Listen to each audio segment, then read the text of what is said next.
Cada mañana era igual, como si el tiempo se hubiera detenido.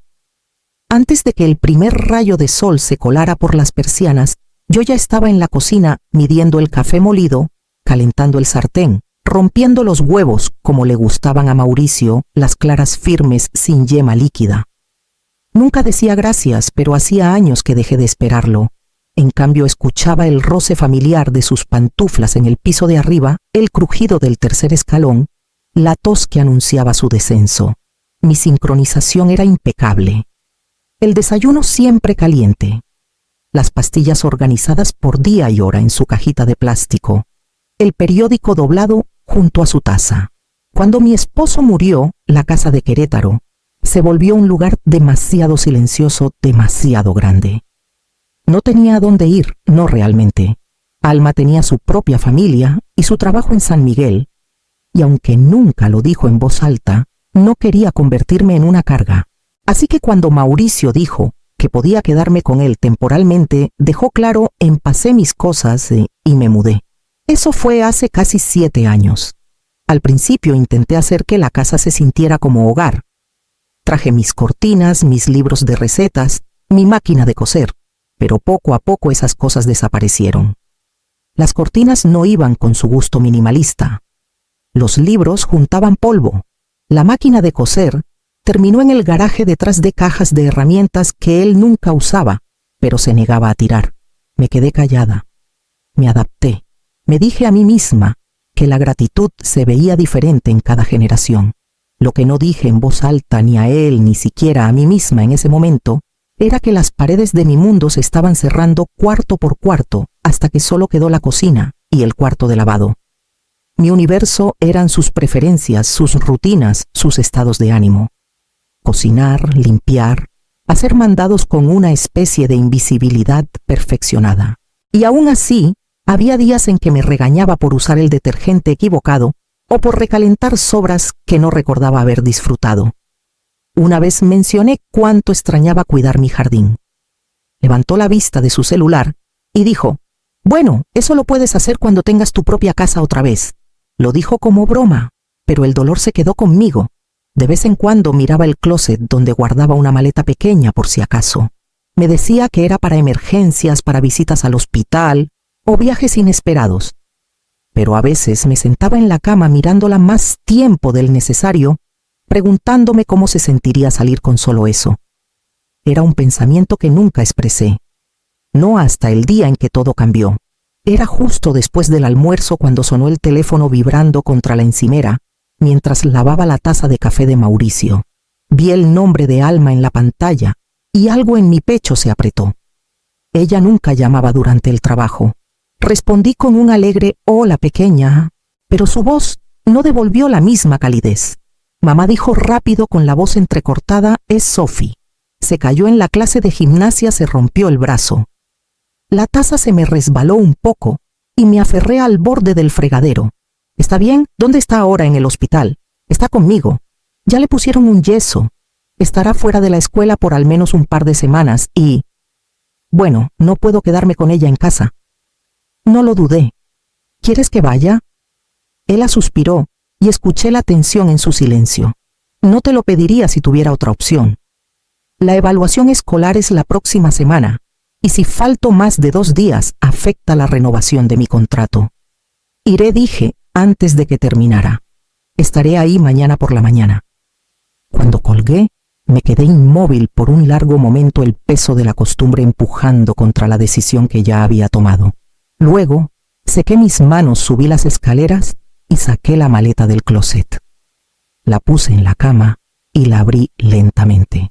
Solo unas pocas prendas, algunos artículos de aseo, mi copia de El viento en los sauces. A Sophie le encantaba ese libro. No escuché a Mauricio entrar hasta que su voz cortó el aire. «¿Qué estás haciendo?» Me giré. Sophie se rompió el brazo. «Alma necesita ayuda. Voy a quedarme con ellas unos días». Frunció el ceño como si hubiera hablado en otro idioma. «¿Te vas? Así nada más ella me necesita. Puedo estar ahí», resopló. «¿Y yo qué? No necesito a nadie. ¿Quién va a cuidar esta casa? A mí y la cena, mis medicinas. Ya organicé tus pastillas y dejé escrita la comida para la semana. Estarás bien. Dio un paso más cerca. Si sales por esa puerta no te molestes en regresar. No respondí, ni con palabras ni con lágrimas. Solo lo miré. Luego volví a la maleta, doblé un suéter y la cerré con el zipper. Mis manos estaban firmes. Mi voz, cuando finalmente hablé, fue baja. Salgo en la mañana. La casa estaba en calma cuando desperté, sin pasos en el piso de arriba, sin el murmullo de la televisión en la sala. Solo el zumbido suave del refrigerador y el clic del calentador encendiéndose. Me moví por la cocina como siempre, midiendo el café, cortando fruta, preparando huevos revueltos. Empaqué el almuerzo de Mauricio con el mismo cuidado de cada mañana: sándwich de crema de cacahuate, papas fritas, una manzana pequeña que probablemente dejaría intacta. Dejé su organizador de pastillas en la encimera junto a un vaso de agua y una nota doblada. La letra era clara, las palabras breves. Tus medicinas están organizadas hasta el viernes. Las sobras están etiquetadas. No te saltes el desayuno. No firmé con mi nombre. Arriba, mi maleta ya estaba lista, pero recorrí la habitación una vez más por si acaso. Un suéter, una bufanda, la crema de lavanda que a Sophie le gustaba cuando no podía dormir. En el último momento abrí el cajón de la mesita de noche y saqué un sobre delgado, mi pasaporte, mi acta de nacimiento y el pequeño cuaderno de ahorros con mi nombre solo, mi nombre impreso al frente. Debajo había otra carpeta, una que Mauricio nunca notó ni preguntó. Contenía copias de una vieja escritura y algunas cartas que mi difunto esposo había escrito, del tipo que me recordaban que alguna vez fui alguien amada abiertamente. Deslicé ambas carpetas al fondo de la maleta y la cerré. No miré la habitación antes de salir. No me detuve en el pasillo ni en las escaleras. Caminé por la casa como una invitada que se va tras una larga visita. Cuando abrí la puerta principal, el aire frío de la mañana rozó mi piel como un recordatorio. Afuera la calle estaba tranquila. Mi auto estaba estacionado bajo un árbol de jacarandá desnudo, justo como lo dejé. Subí la maleta al maletero, me acomodé en el asiento del conductor y giré la llave. El motor cobró vida con un zumbido. En el retrovisor la casa permanecía inmóvil. No se movieron las cortinas. No pasó ninguna sombra por la ventana principal. No esperé un adiós. No lo esperaba. Cuando salí del vecindario, mi celular vibró con un mensaje nuevo. Era de Alma. Llama cuando estés cerca. Sophie no para de preguntar cuándo llega la abuela. Para cuando llegué al camino de entrada de Alma, el sol de la mañana ya había derretido la escarcha que se aferraba a los árboles. La casa era pequeña, de un solo piso azul pálido, con un móvil de viento torcido junto al porche, pero tenía una calidez que no había sentido en años.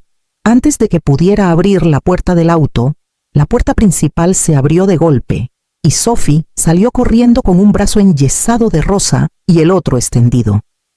Abuela, gritó. Apenas tuve tiempo de agacharme antes de que se lanzara hacia mí, con el rostro hundido en mi abrigo. Su cuerpo temblaba ligeramente, no de dolor, sino de contener demasiada emoción en un cuerpo tan pequeño. La abracé fuerte, apartando su cabello, susurrando: «Aquí estoy, pequeña, aquí estoy». Adentro Alma me dio un abrazo silencioso y ayudó con mi maleta. Se veía cansada, pero había alivio en sus ojos. «Gracias por venir», dijo suavemente. Esa noche preparé una sopa de lentejas con los pocos ingredientes que tenía y nos sentamos alrededor de la mesa pequeña de la cocina, con los codos casi tocándose. Sophie me contó sobre la caída, cómo resbaló en las barras de mono, cómo la enfermera le dio una paleta. Sonrió cuando dije que mañana dibujaríamos caritas felices en su yeso. Después de la cena, la ayudé a ponerse la pijama. Acomodé su brazo enyesado sobre una almohada y me senté junto a su cama con el libro que había empacado para esto. Sus ojos parpadeaban mientras leía su cuerpo, acercándose con cada página hasta que su cabeza descansó contra mi cadera. Cuando su respiración se volvió lenta, besé su frente y apagué la lámpara. De vuelta en la cocina, Alma me sirvió una taza de té. «Ya está más tranquila», dijo mirando su taza. «Ha estado despertando llorando las últimas 2 noches. Hoy fue diferente», asentí envolviendo mis manos alrededor de la cerámica caliente. Solo necesitaba un poco de consuelo. Eso es todo. Alma me miró, su voz baja pero firme. Quédate todo el tiempo que quieras, mamá. Haremos espacio. No respondí de inmediato. Solo miré alrededor, los mostradores estrechos, el azulejo roto, los dibujos pegados en el refrigerador. Y por primera vez en años, no sentí que estaba en la casa de alguien más. Más tarde esa noche, después de que todos se fueron a dormir, saqué las carpetas de mi maleta y las coloqué con cuidado en el escritorio de la esquina. A la mañana siguiente, desperté antes que nadie. La casa estaba silenciosa, salvo por el crujido ocasional de los pisos de madera y el zumbido suave del refrigerador. Me senté en el pequeño escritorio de la habitación de huéspedes con las 2 carpetas abiertas frente a mí. La primera contenía los estados de cuenta que había mantenido en secreto durante años. Pequeños depósitos, dinero de cumpleaños, cambio sobrante de las compras, un reembolso de impuestos que nunca mencioné. No era una fortuna, pero era mío. El saldo no era impresionante, pero era sólido. Un número que decía, existes fuera de alguien más. La segunda carpeta tomó más tiempo abrirla. Recordé el día que la encontré escondida en una caja de archivos después de que mi esposo falleció. Una copia de la escritura de la propiedad ligeramente amarillenta por el tiempo. Nunca la había leído con atención hasta hace poco, pero ahí estaba claramente impreso su nombre, solo el suyo, nunca actualizado. Mauricio asumía que la casa era suya, hablaba de ella como si lo fuera, la usaba para controlarme más veces de las que podía contar. Pero legalmente no tenía el título completo. Pasé los dedos por la parte inferior de la página donde alguna vez estuvo el sello notarial. Una parte de mí había tenido miedo de saber qué significaba todo esto. Pero el miedo me había mantenido quieta por demasiado tiempo. Así que tomé el teléfono y marqué a Esteban. Respondió al segundo tono. Carmen, ¿todo bien? Necesito preguntarte algo, dije. Sobre derechos de propiedad. Sobre lo que alguien asume que posee. Le expliqué lo que había encontrado, los documentos frente a mí, la cuenta que había manejado en silencio. Lo escuché garabatear algo de fondo. Carmen dijo, finalmente no estás loca. Si tu esposo nunca transfirió el título, ni incluyó a Mauricio legalmente la casa, aún podría estar sujeta a términos de sucesión, o al menos una parte de los derechos te pertenece, dependiendo del testamento. No hubo testamento, dije suavemente. Murió de repente. Nunca lo hicimos. Eso juega a tu favor en realidad. Me recosté en la silla, el peso de los años cayendo sobre mí de golpe. Mauricio ha estado usando esa casa como si la hubiera heredado. Pues dijo Esteban, entonces ha estado viviendo en una historia que él mismo escribió. Legalmente posee mucho menos de lo que cree. No hablé. Solo miré el documento sintiendo algo dentro de mí cambiar, no con rabia sino con claridad. Todos esos años de que me dijeran que no tenía nada. Y aquí estaban las pruebas silenciosas esperando pacientemente. Después de colgar, doblé ambas carpetas, las guardé en mi maleta y las cerré con manos firmes. Desde la otra habitación escuché a Sophie llamando mi nombre. Sucedió 3 días después, justo después del atardecer. Alma aún estaba en el trabajo, y Sophie y yo acabábamos de terminar de doblar la ropa cuando un golpe fuerte sacudió la puerta principal. No era un toque cortés. Era agudo, impaciente, del tipo que no pide permiso para entrar. Mis manos se congelaron a medio doblar. Sophie me miró con ojos grandes. Quédate aquí, dije suavemente. Caminé hacia la puerta con el corazón firme y la abrí lo suficiente para ver la figura afuera. Mauricio estaba ahí, con la mandíbula tensa, los ojos encendidos de furia. Se veía como si no hubiera dormido mucho, camisa arrugada, hombros rígidos de indignación. Has ignorado todos mis mensajes, dijo con voz baja, pero hirviente. Lo sé, respondí con calma. Dio un paso más cerca. ¿Qué haces aquí, jugando a la casita, tomando lo que no te pertenece? No me inmuté. Estoy ayudando a mi nieta.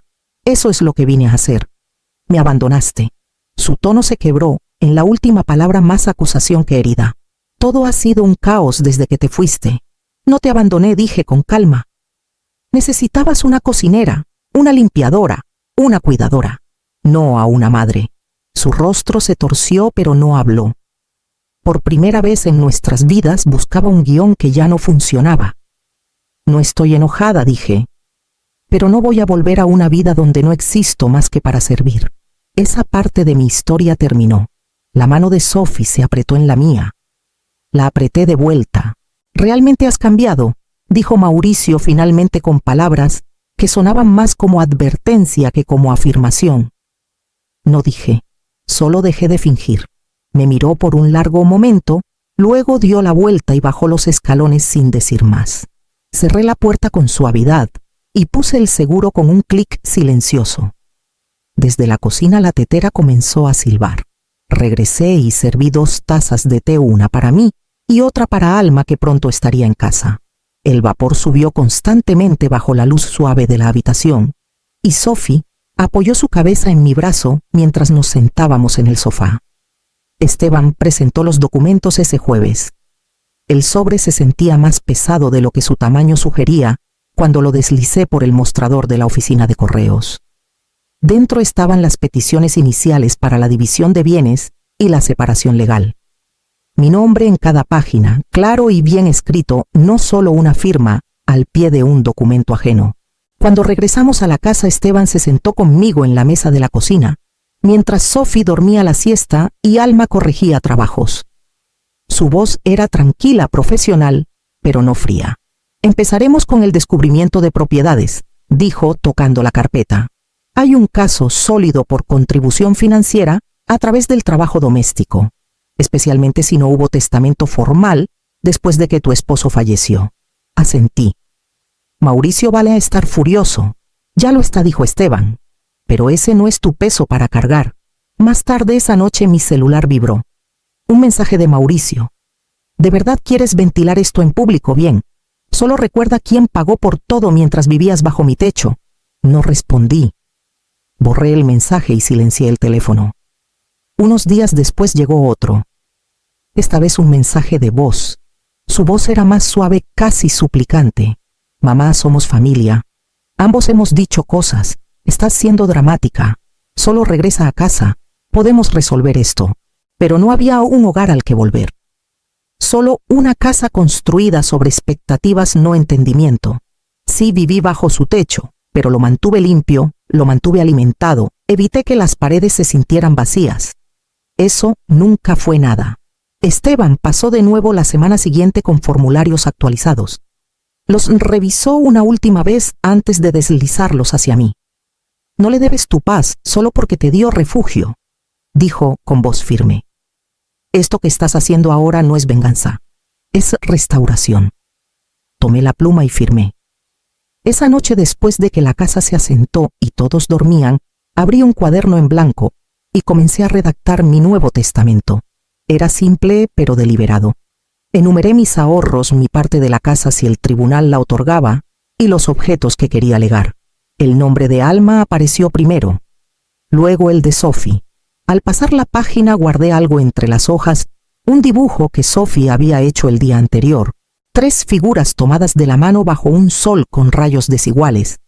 Una llevaba lentes, otra tenía cabello rizado, otra un yeso en el brazo. Garabateado arriba en letras torcidas y brillantes estaba escrito «Mi verdadera familia». Cerré el cuaderno y lo guardé en el cajón superior del escritorio. Mis dedos se detuvieron en el lomo por un momento. El viejo testamento nunca existió. Este sí. A la mañana siguiente abrí las cortinas de la habitación de huéspedes y dejé que la luz del sol bañara el escritorio. Las firmas finales llegaron en una tarde lluviosa. Esteban deslizó la última página por la mesa, su mano firme, su presencia tranquilizadora. No dudé. Firmé y todo terminó. 20 años resumidos en unos trazos de tinta. Nadie lloró. Nadie suplicó. Solo un silencio definitivo y una extraña ligereza bienvenida en mi pecho. Una semana después me mudé a un pequeño departamento alquilado no lejos de la casa de Alma. 2 cuartos, una cocina modesta y ventanas que daban al parque. Los domingos Sophie corría por el camino con su mochila rebotando y su brazo ya sin yeso, con la piel sanando. Hornear juntas, leer historias en voz alta, reír. A veces solo nos sentábamos en silencio, y hasta eso se sentía pleno. Una noche, justo cuando sacaba un pan de elote del horno, tocaron a la puerta. Me limpié las manos y abrí. Mauricio estaba ahí, más delgado de lo que recordaba, con el cabello más gris, los hombros ligeramente encorvados. No dijo hola. Solo me miró por un largo rato antes de preguntar: ¿ahora estás feliz? Sostuve su mirada. Ya no había enojo en mí, solo espacio. Sí, dije suavemente. Por fin. Asintió una vez, lentamente, y dio la vuelta hacia su auto. Cerré la puerta con suavidad detrás de él. No con amargura, no con triunfo, sino con paz. Algunos finales no necesitan fuegos artificiales, solo necesitan silencio. Más tarde esa noche abrí el cajón junto a mi escritorio y saqué una carpeta de Manila. Dentro estaban mis nuevos documentos legales, mi testamento actualizado, el dibujo de Sophie y unas cartas que había comenzado a escribirme a mí misma, recordatorios de quién me había convertido. Tomé una pequeña etiqueta del escritorio y la pegué en la portada de la carpeta. El año en que mi voz regresó.